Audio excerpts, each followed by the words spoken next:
تو حج کے ارکان کتنے دنوں پر مشتمل ہیں؟ 5۔ پہلا کون سا ہے؟ 8، دوسرا 9، تیسرا 10، 11 اور 12۔ یہ 5 ایام آپ نے یاد رکھنے ہیں، 8 ذوالحجہ، 9 ذوالحجہ، 10 ذوالحجہ، 11 ذوالحجہ، 12 ذوالحجہ میں 8 ذوالحجہ کا دن ہم نے گزارنا ہے مینا میں۔ وہاں پڑھیں گے 5 نمازیں، 5 نمازیں مینا میں پڑھنا سنت ہے۔ اور پہلی نماز ہوگی ظہر، پہلی کون سی پڑھیں گے؟ پھر عصر، پھر مغرب، اگلی عشاء اور پھر فجر۔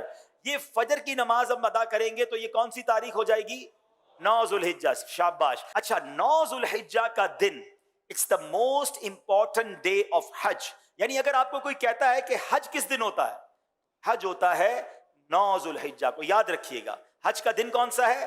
9 ذوالحجہ۔ یہ وقوف عرفہ، یہ حج کا رکن اعظم ہے، دا موسٹ امپورٹنٹ رکن آپ کہہ لیں۔ حج کے 3 فرائض ہیں، احرام پہننا، نیت کرنا اور طواف الزیارہ، لیکن رکن اعظم ہے وقوف عرفہ۔ تو وقوف عرفہ جو ہے یہ موسٹ امپورٹنٹ ڈے ہے۔ 9 ذوالحجہ کا دن آپ نے عرفات میں گزارنا ہے۔ اچھا، اب 9 ذوالحجہ عرفات میں جب آپ پہنچیں گے تو وقوف عرفہ کا جو وقت شروع ہوتا ہے، جب جس کو کہیں کہ عرفات کے دن کا وقوف کا وقت شروع ہوتا ہے، جب ظہر کا وقت شروع ہوتا ہے نا تو یہ وقت شروع ہو جاتا ہے۔ سبحان اللہ۔ جیسے ہی ظہر کا وقت شروع ہوا، جتنے لوگ عرفات میں احرام کی نیت کے ساتھ موجود ہیں وہ سب کے سب حاجی ہو جاتے ہیں۔ لیکن عرفات سے غروب آفتاب تک نہیں نکلنا۔ جب تک غروب آفتاب، مغرب کا ٹائم نہ ہو جائے، آپ نے عرفات نہیں چھوڑنا۔ جو اس سے پہلے نکل جاتا ہے اس پر دم ہو جائے گا۔ تو یاد رہے، ظہر کے وقت میں ظہر پڑھنی ہے، عصر کے وقت میں عصر پڑھنی ہے۔ اپنے اپنے خیموں میں پڑھیں یا جماعت کر لیں اور وہاں عبادت کریں، دعائیں کریں۔ غروب آفتاب سے پہلے پہلے عرفات کو نہیں چھوڑنا ہے۔ اب جب غروب آفتاب کے بعد آپ نکلیں گے تو اب جانا ہے مزدلفہ، اور مزدلفہ پہنچ کر اللہ کی شان دیکھیں۔ عرفات میں مغرب کا وقت ہو گیا ہے مگر مغرب پڑھنے کی اجازت نہیں ہے۔ اچھا، مزدلفہ میں بھی مغرب اور عشاء پڑھیں گے مگر عشاء کا وقت شروع ہو جانے کے بعد پڑھیں گے۔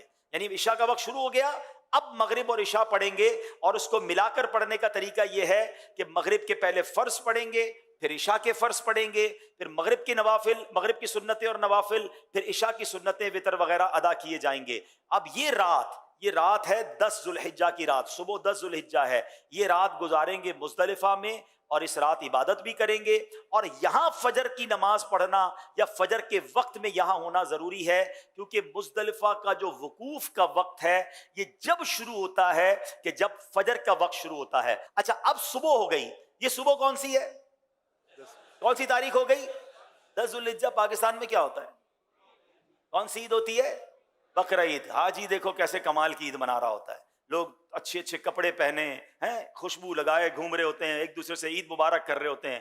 حاجی کے احرام بھی میلا، اس کے بال بھی بکھرے ہوئے، اس کی آنکھیں بھی نیند سے، تھکن سے چور ہے۔ یہ کیسی عید ہے؟ واللہ یہ ساری دنیا کی عیدوں سے اچھی عید، ہائے ہائے، کیونکہ اللہ کو یہ میلا کچیلا حاجی بڑا پسند ہے۔ آج عید کا دن ہے اور حاجی کو 3 کام کرنے ہیں، 10 ذوالحجہ کو 3 کام کرنے ہیں، اور یہ تینوں کام ایک ترتیب سے، سیکوینس سے کرنا بڑا ضروری ہے۔ ٹھیک ہے، یاد رکھیے گا۔ پہلے حاجی نے کیا کرنا ہے؟ رمی کرنی ہے۔ کیا کرنا ہے؟ اس کو رمی کرنی ہے شیطان کو کنکریاں مارنی ہے، بڑے شیطان کو۔ اس دن ایک ہی جمرے کو، ایک ہی شیطان کو کنکریاں مارنی ہے، 7 پتھر مارنے ہیں۔ رمی کرنے کے بعد حاجی نے کیا کرنی؟ قربانی۔ کیا کرنی ہے؟ اچھا، رمی کر لی تو قربانی، جو بھی کرنے والا اس کو بتائیں گے میں نے رمی کر لی، وہ اس کی قربانی ہو جائے گی۔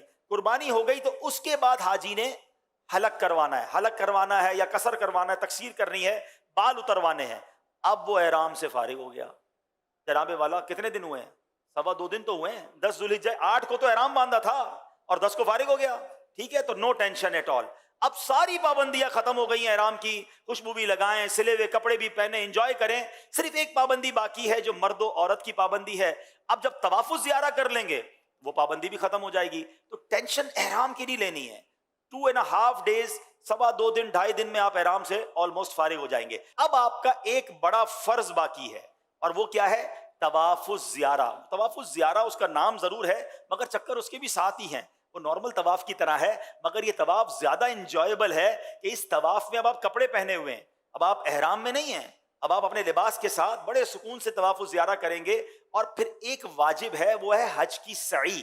تو طواف الزیارہ اور سعی آپ نے کرنی ہے۔